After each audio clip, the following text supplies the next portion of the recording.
Bakut, bakut, bakut, bakrau bor ablay, dang steper ngap kenran ngiri wai ngoyame.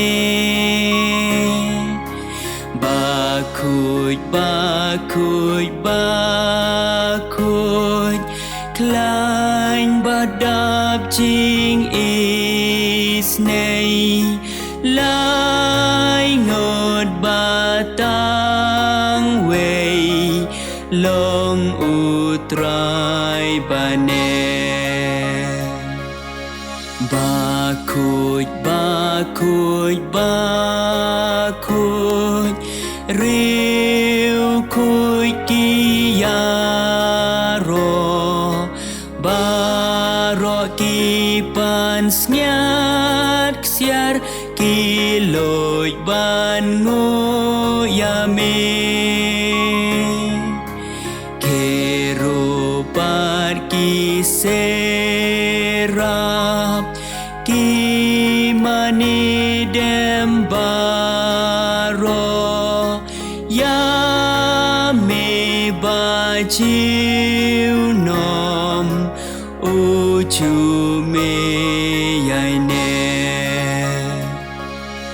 Bakut, bakut, bakut, blatap daul ubriu bapo ban pej ban iyame umla. Mame batang mame, bakut badeyaro,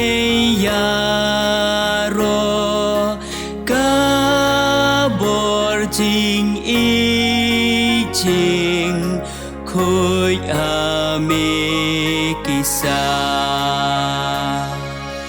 Bakut, bakut, bakut, bakrau bor ablay, perthei boneng baro kiken tiu nam yame. Bakut, bakut, bakut, klein badap ching is nay, lai ngod batang way, long utrai bane.